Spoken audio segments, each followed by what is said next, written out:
Assalamualaikum warahmatullahi wabarakatuh. Jumpa kembali para pejuang ASN. Teman-teman, hari ini kita akan latihan 20 soal ya, kompetensi sosiokultural ya, untuk P3K. Oke, tidak berlama-lama, ini bagian ke-1 ya, part 1. Kita mukadimah dulu ya, pengantarnya dulu, agar kita tahu sosiokultural itu apa ya. Jadi kompetensi sosiokultural bagi ASN ya, itu mencakup sejumlah kemampuan dan sikap yang harus dimiliki oleh ASN dalam berinteraksi dengan masyarakat yang memiliki latar belakang budaya yang berbeda. Nah, dalam peraturan Menpan ya, Menpan RB nomor 38 2017, ada beberapa level ya, kompetensi sosiokultural yang diharapkan itu dimiliki oleh ASN, yaitu kita lihat ya. Nah, ini ya.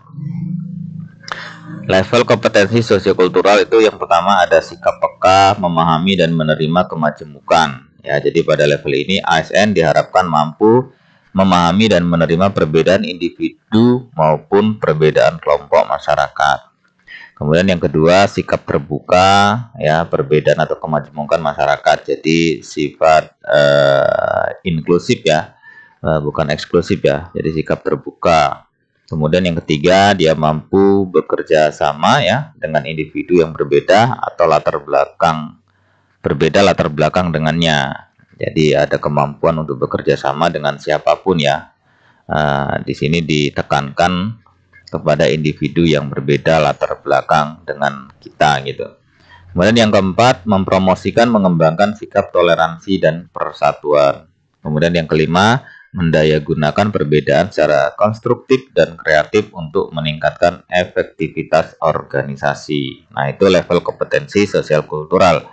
Jadi soal-soal sosiokultural itu teman-teman ya, kompetensi sosial kultural itu menyangkut dari 5 level ini ya. Jadi ada kaitannya dengan 5 level ini gitu. Oke, kita langsung ke soal yang pertama ya. Soal yang pertama, apa yang dimaksud dengan sikap peka, memahami dan menerima kemajemukan?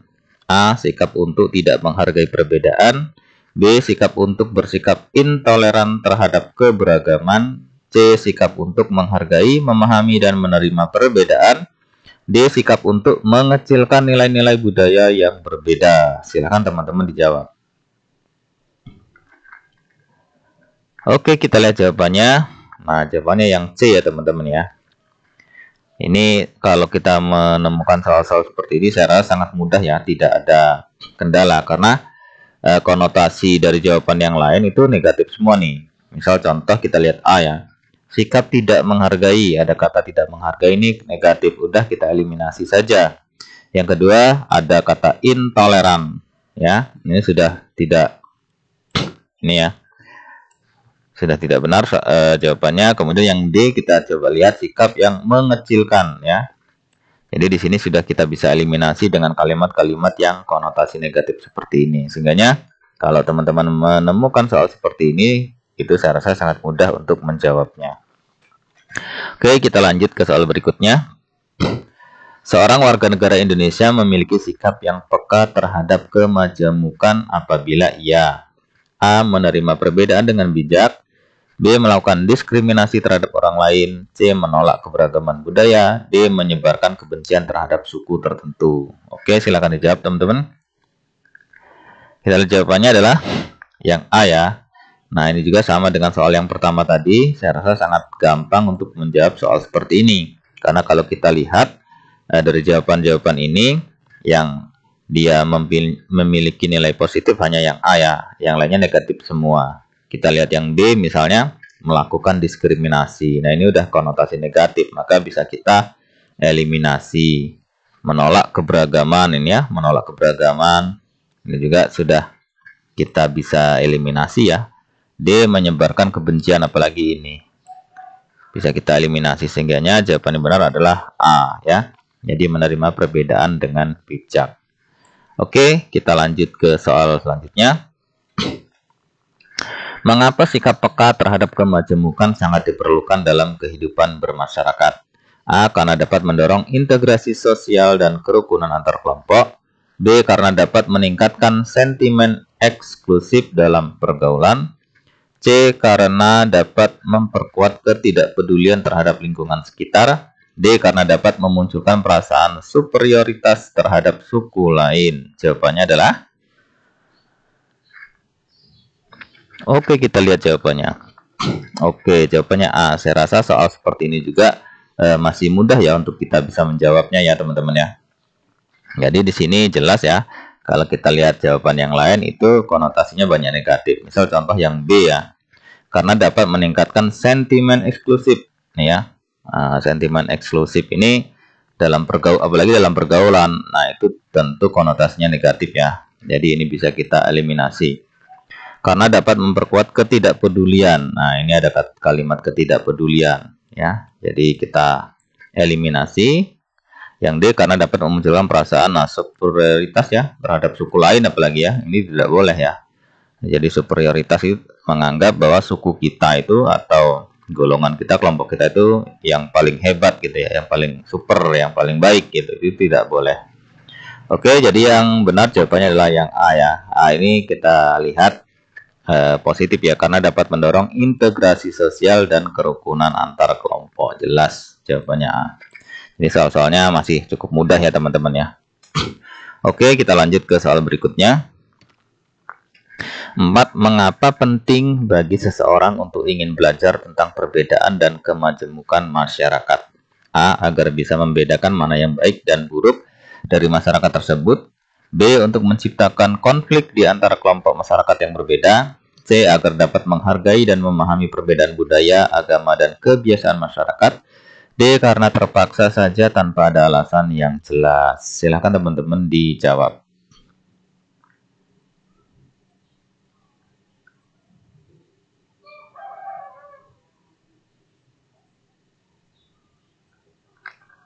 Oke, kita lihat jawabannya.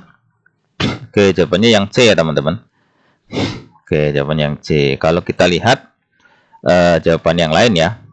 Misal yang A, agar bisa membedakan mana yang baik dan buruk dari masyarakat tersebut. Nah, A ini cukup baik konotasinya ya.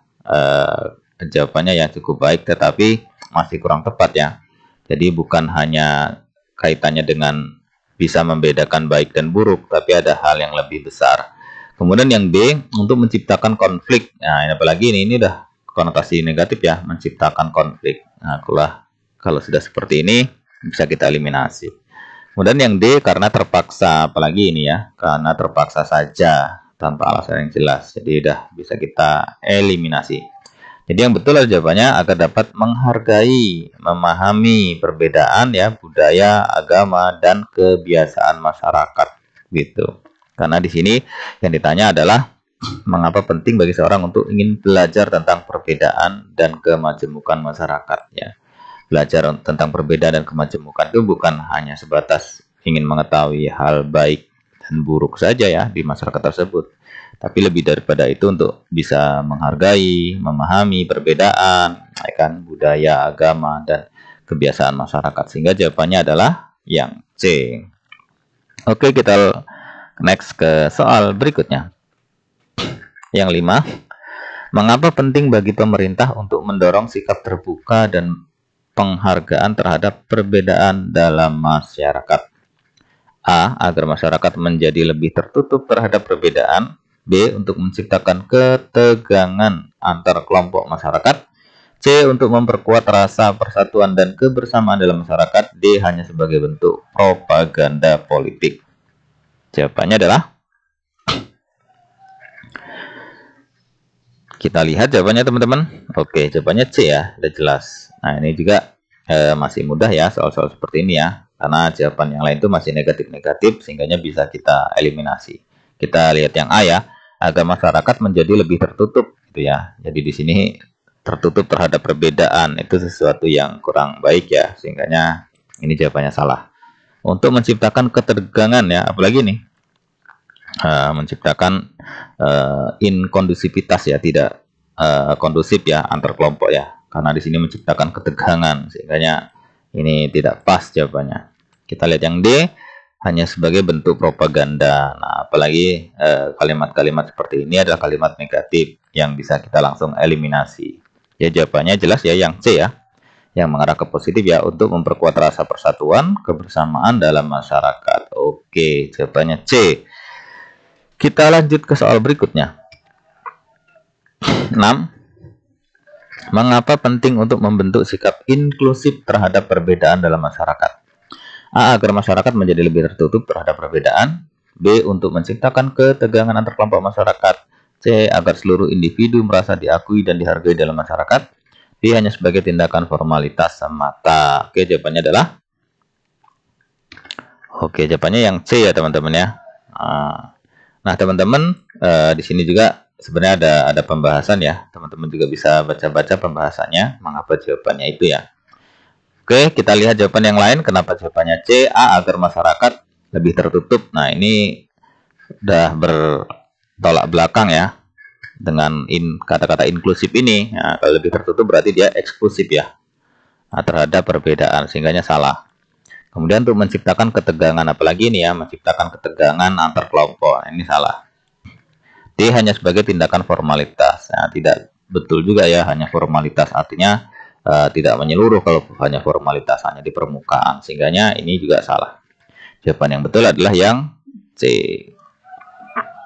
Oke, kita lanjut ke soal berikutnya.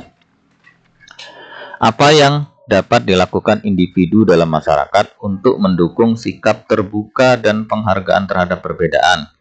A. Menutup diri dari interaksi sosial dengan kelompok masyarakat lain. B. Mencari informasi tentang perbedaan budaya, agama, dan kebiasaan masyarakat lain. C. Memandang rendah kelompok masyarakat yang berbeda. D. Hanya mengikuti pendapat mayoritas dalam masyarakat. Oke, silahkan dijawab teman-teman.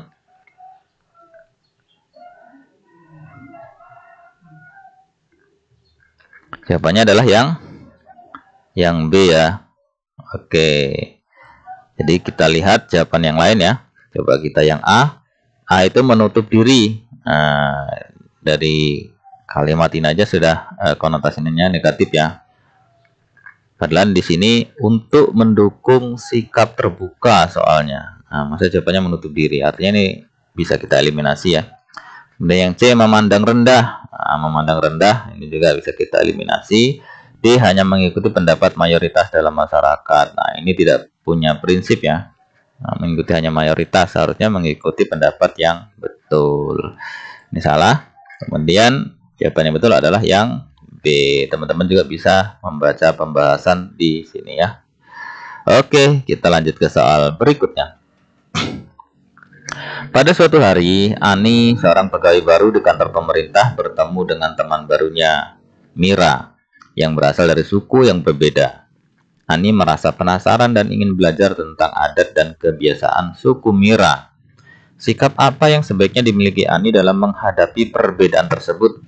A. Tertutup. B. Terbuka. C. Acuh tak acuh. D. Tidak peduli. Jawabannya adalah sangat gampang ya teman-teman ya. Kalau menemukan soal seperti ini, jawabannya tentu adalah terbuka ya, yang B. Jadi Ani memiliki teman yang dia itu berbeda ya sukunya, sehingganya Ani ini penasaran terhadap temannya yang atas nama Mira tentang adat dan kebiasaan sukunya, sehingganya sikap Ani itu harus apa? Harus terbuka, harus ya inklusif ya. Jadi kalau eksklusif tidak boleh tertutup ya, apalagi cuek ya, acuh tak acuh, apalagi tidak peduli. Sehingga jawabannya yang betul adalah yang B. Oke, kita lanjut ke soal berikutnya. Saat melakukan survei di lingkungan masyarakat, seorang pegawai pemerintah bertemu dengan warga yang memiliki kepercayaan dan praktik keagamaan yang berbeda. Sikap apa yang sebaiknya dipertahankan oleh pegawai pemerintah dalam menghargai perbedaan tersebut? A. Diskriminatif. B. Menghakimi. C. Mendukung. D. Netral. Jawabannya adalah oke, jawabannya C ya, mendukung. Jadi di sini kalau kita lihat pembahasan ya, sebagai pelayan masyarakat ya, kita sebagai pelayan masyarakat, sebagai pemerintah harus memberikan dukungan dan menghormati keberagaman, kepercayaan dan praktik keagamaan yang ada di masyarakat. Sehingga jawabannya adalah yang C ya, mendukung. Kalau yang A diskriminatif tentu salah. Apalagi menghakimi ya, tidak boleh kita sebagai pegawai pemerintah. Dan D netral juga tidak disarankan untuk ini. Sehingganya jawaban yang betul adalah yang C ya. Oke, kita lanjut ke soal berikutnya. Ketika mengadakan acara sosialisasi program pemerintah di daerah yang mayoritas penduduknya berasal dari suku tertentu, sikap apa yang sebaiknya ditunjukkan oleh pegawai pemerintah untuk memperkuat rasa kebersamaan dengan masyarakat setempat? A. Menekankan perbedaan. B. Menjauhi masyarakat. C. Memahami kekhasan budaya. D. Menyebarkan propaganda. Oke, jawabannya adalah tentu C ya. Kita bisa lihat ya dalam pembahasan ini, teman-teman bisa baca juga. Jadi kita lihat jawabannya yang A, menekankan perbedaan. Jadi perbedaan itu tidak perlu ditekankan. Justru perbedaan itu menjadi sebuah kekuatan ya untuk kita bisa memperkuat rasa kebersamaan. B. Menjauhi masyarakat. Mentang-mentang berbeda tidak boleh menjauhi ya teman-teman ya. Kemudian yang D, menyebarkan propaganda, apalagi ini tentu tidak boleh. Sehingganya jawaban yang betul adalah jawaban yang C. Jadi memahami kekhasan budaya. Oke, kita lanjut ke soal berikutnya. Seorang pegawai pemerintah ditugaskan untuk bekerja dalam sebuah proyek bersama dengan tim yang terdiri dari individu dari berbagai latar belakang etnis, agama, dan budaya. Untuk dapat bekerja secara efektif, pegawai tersebut sebaiknya melakukan hal berikut kecuali. Nah, ingat teman-teman ya. Ingat-ingat kalau misalnya ada soal yang kalimat terakhirnya kecuali, berarti yang bertentangan dengan kalimat di depannya ya. Oke, kita lihat jawabannya. A. Menghormati perbedaan-perbedaan budaya dari anggota timnya. B. Mengutamakan pendapat dan pandangan dari latar belakang etnis yang sama dengan dirinya. C berusaha memahami nilai-nilai dan kebiasaan dari individu yang berbeda latar belakang dengan dirinya. D. Membangun komunikasi yang baik dan terbuka dengan seluruh anggota timnya. Oke, jawabannya adalah cari jawaban yang konotasinya negatif, teman-teman. Karena di sini kalimat pertanyaannya di belakangnya ada kecuali, ya. Jadi jawabannya adalah yang B. Ya. Jadi di sini mengutamakan pendapat dan pandangan diri latar belakang etnis yang sama dengan dirinya, gitu. Padahal kita ditugaskan dalam sebuah proyek itu bersama tim yang latar belakangnya berbeda-beda, gitu. Nah, berarti jawabannya yang benar adalah ini ya. Jadi mengutamakan pendapat dan pandangan dari latar belakang etnis yang sama dengan dirinya. Jadi yang nggak sama dengan diri kita itu diabaikan, gitu teman-teman ya. Jadi jawaban yang negatif ya itu yang B. Karena ada kata kecuali, sehingganya yang kita pilih adalah yang konotasinya negatif. Oke, teman-teman bisa baca pembahasannya ya. Kita lanjut ke soal berikutnya. 12. Seorang pegawai pemerintah bekerja di lingkungan kerja yang mayoritas dihuni oleh individu dengan latar belakang etnis yang berbeda. Untuk dapat bekerja dengan baik, pegawai tersebut sebaiknya melakukan hal-hal berikut kecuali. Nah, ini ada kata kecuali lagi ya. A. Mencari kesamaan budaya dengan individu lain di lingkungan kerjanya. B. Menghormati perbedaan budaya yang ada di lingkungan kerjanya. C. Mencoba untuk memahami nilai-nilai dan kebiasaan individu lain di lingkungan kerjanya. D. Memperluas jaringan pertemanan dengan individu lain di lingkungan kerjanya. Silakan dijawab. Jawabannya adalah yang A ya. Nah, karena pertanyaannya diakhiri dengan kecuali, sehingganya yang berkonotasinya negatif ya, atau konotasinya tidak tepat, itulah jawabannya. Kita lihat ya. Mencari kesamaan budaya dengan individu lain di lingkungan kerjanya. Nah, jadi dia mencari apa ya, budaya dengan individu di lingkungan kerjanya itu mencari kesamaannya, gitu kan. Padahal kalau misalnya berbeda itu juga bukan menjadi suatu halangan ya. Justru berlatar belakang beda itu kita bisa saling menghormati, menghargai, bahkan bekerja sama. Ini ya, B. Menghormati perbedaan. Nah ini kan, justru perbedaan itu bisa kita lakukan bentuk menghormati ya. Kemudian mencoba untuk memahami, ini juga sangat betul ya, dan kebiasaan individu ya. Kemudian dia memperluas jaringan pertemanan dengan individu lingkungan kerjanya. Ini memperluas jaringan pertemanan, jadi tidak melihat ya latar belakang teman kita itu dia etnis mana, agama mana, suku mana gitu ya. Sehingga jawabannya yang betul ada yang A ya, yang konotasinya tidak tepat. Karena kalimat pertanyaannya ada kecuali. Oke, pembahasan bisa dibaca-baca teman-teman. Kita lanjut ke soal berikutnya. Oke, ini ada cerita. Dalam sebuah proyek besar pemerintah, Andi, seorang pegawai pemerintah, harus bekerja sama dengan rekan kerjanya yang berasal dari suku yang berbeda. Mereka memiliki latar belakang sosiokultural yang berbeda, namun harus tetap bekerja sama untuk menyelesaikan proyek tersebut. Andi merasa sulit untuk berkomunikasi dengan rekan kerjanya dan terkadang merasa terpinggirkan dalam pengambilan keputusan. Pertanyaannya, apa yang membuat Andi merasa sulit dalam bekerja sama dengan rekan kerjanya? A. Perbedaan latar belakang sosiokultural. B. Kurangnya keterampilan sosial.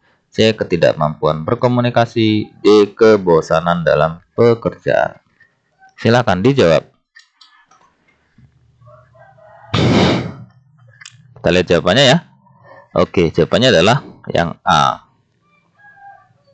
Oke, jadi biasanya kalau dia soal-soal cerita ini kadang-kadang jawabannya ada di cerita tersebut, teman-teman ya.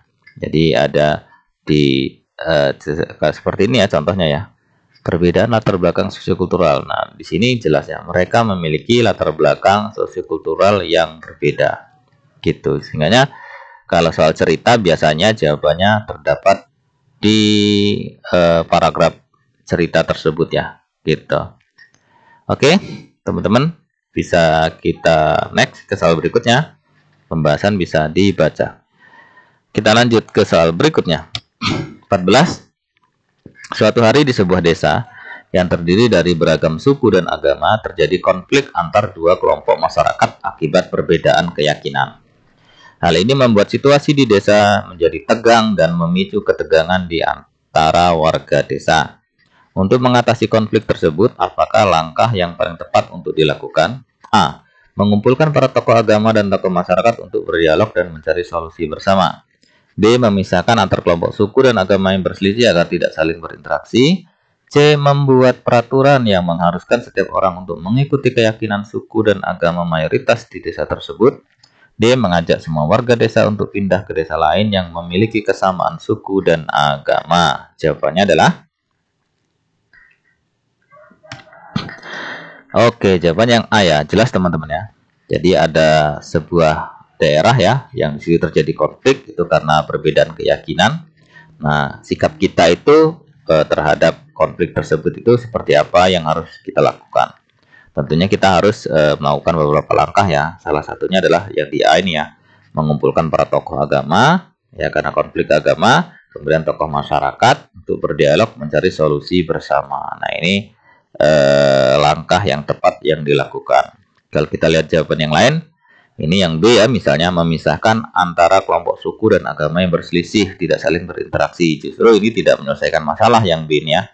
Justru ini apa ya, bisa dibilang memendam masalah atau permusuhan ya, memendam permusuhan sehingga di saat suatu saat nanti akan bertemu kembali ya, berinteraksi kembali, akan terjadi konflik kembali.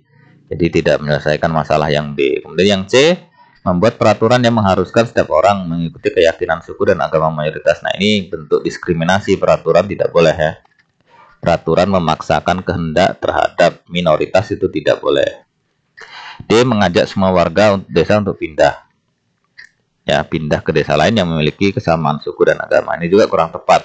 Walaupun sementara bisa meredakan konflik yang terjadi, tapi bukan berarti menghilangkan. Kalau yang seperti ini hanya sementara meredakan konflik ya.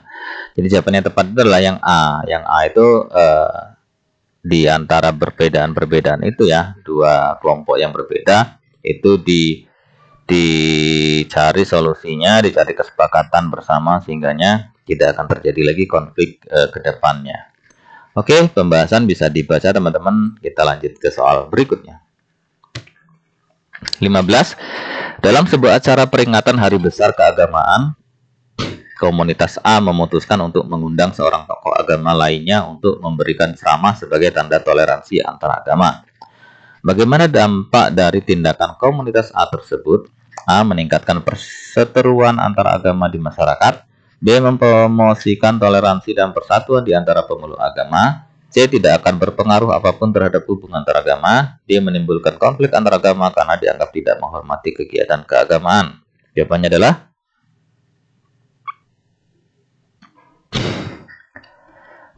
jawabannya adalah B ya.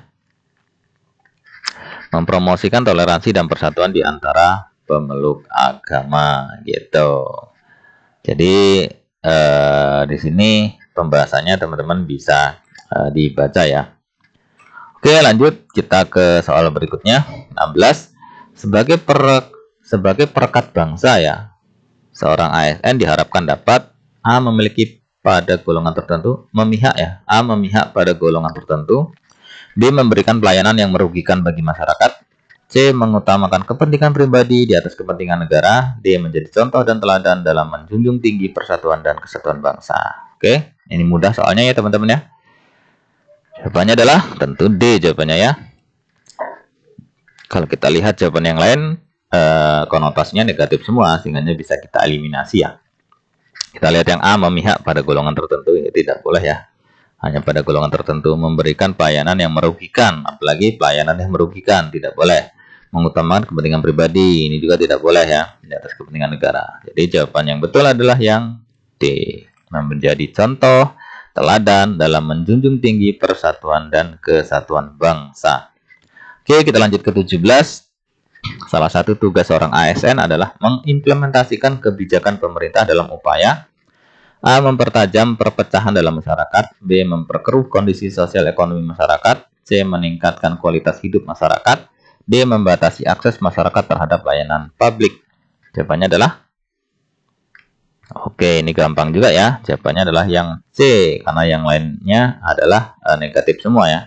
Ini perpecahan negatif, kemudian memperkeruh ya, kemudian membatasi akses ya, tentunya ini negatif-negatif semua. Sehingga jawabannya yang betul adalah yang C, meningkatkan kualitas hidup masyarakat. Pembahasan bisa dibaca-baca. Oke, lanjut ke soal berikutnya. Pada suatu hari, seorang pegawai ASN ya, yang bertugas di sebuah desa terpencil mendapat laporan tentang adanya konflik antar warga setempat. Tindakan apa yang sebaiknya diambil oleh pegawai ASN tersebut? A. Melaporkan kejadian tersebut kepada atasannya langsung. B. Mencoba untuk meredakan konflik secara persuasif. C. Mengabaikan laporan tersebut dan tidak turun tangan. D. Memilih untuk pindah tugas ke desa lain. Jawabannya ini mudah nih teman-teman. Oke, kita lihat jawabannya yang A ya. Jawabannya kita sebagai ASN di situ ya, itu memiliki atasan, sehingganya kejadian tersebut langsung kita melaporkan kepada atasan tersebut, sehingga nanti akan kita lihat proses pengambilan keputusannya seperti apa. Nah, keputusan itulah nanti yang akan kita jalankan sesuai dengan perintah atasan. Oke, jadi jawabannya adalah yang A, karena langkah awalnya adalah yang A. Nah, setelah yang A, kemudian ada kebijakan atau keputusan, baru kita menuju ke B ya. Nah, gitu. Jadi A dulu baru B. Oke, kita lanjut ke soal berikutnya. Pembahasan bisa dibaca-baca. 19. Sebuah komunitas adat di suatu daerah mengajukan permohonan perlindungan atas kearifan lokal mereka kepada pemerintah pusat. Seorang pegawai ASN diharapkan untuk A. Mengabaikan permohonan tersebut karena bukan tugasnya. B. Membantu komunitas adat tersebut dalam proses pengajuan permohonan. C. Menyuruh komunitas adat untuk menyelesaikan sendiri masalah mereka. D. Melaporkan kejadian tersebut kepada atasan langsung dan biarkan mereka yang mengurus. Jawabannya adalah, ini mudah ya teman-teman jawabannya. Kita lihat. Jawabannya adalah B ya. Jadi kita sebagai seorang ASN kalau melihat kondisi seperti itu tentu harus bisa membantu ya komunitas tersebut dalam proses pengajuan permohonan ya. Mungkin bantunya dalam banyak hal ya, memberikan informasi ya tentang cara bagaimana bentuk proposalnya, bentuk proses pengajuannya, step by stepnya, kemudian syarat-syaratnya ya, sehingganya komunitas adat tersebut dalam proses pengajuan permohonan itu sangat terbantu sekali ya. Nah, itulah tugas daripada kita sebagai seorang ASN yang dihadapkan dengan kondisi seperti di atas. Pembahasan bisa dibaca-baca ya. Kita lanjut ke soal berikutnya. Ketika mendapatkan tugas untuk menggelar acara peringatan Hari Kemerdekaan di daerahnya, seorang pegawai ASN diharapkan untuk A. Mengabaikan acara tersebut karena dianggap tidak penting. B. Membuat acara peringatan yang hanya melibatkan pihak-pihak tertentu. C. Menggelar acara peringatan yang melibatkan seluruh masyarakat dengan berbagai kegiatan. D. Menyerahkan tugas tersebut kepada pihak lain dan tidak turun tangan. Jawabannya adalah oke. Kita lihat jawabannya adalah C ya, teman-teman ya. Kita sebagai seorang ASN nih mendapat tugas untuk menggelar acara peringatan Hari Kemerdekaan. Nah, tentunya kita harus melaksanakan tugas itu ya, dengan cara menggelar acara peringatan yang melibatkan seluruh masyarakat dengan berbagai kegiatan. Jadi tidak diskriminasi ya memilih masyarakat tertentu, ya kan? Oke, pembahasan bisa dibaca-baca. Oke, nah demikian teman-teman 20 contoh soal sosiokultural ya, yang mudah-mudahan bisa menjadi sebuah gambaran kepada kita para pejuang ASN untuk nanti bisa menghadapi ujian kalau tidak salah di bulan September atau Oktober tahun 2024 ini. Mudah-mudahan apa yang disampaikan ya 20 ulasan soal tadi bisa bermanfaat untuk teman-teman dan menambah pengetahuan. Terima kasih, dan pada akhirnya hasil yang baik itu dikarenakan usaha yang baik. Terima kasih, semoga sukses. Sampai jumpa di pembahasan soal selanjutnya. Saya akhiri. Wassalamualaikum warahmatullahi wabarakatuh. Salam.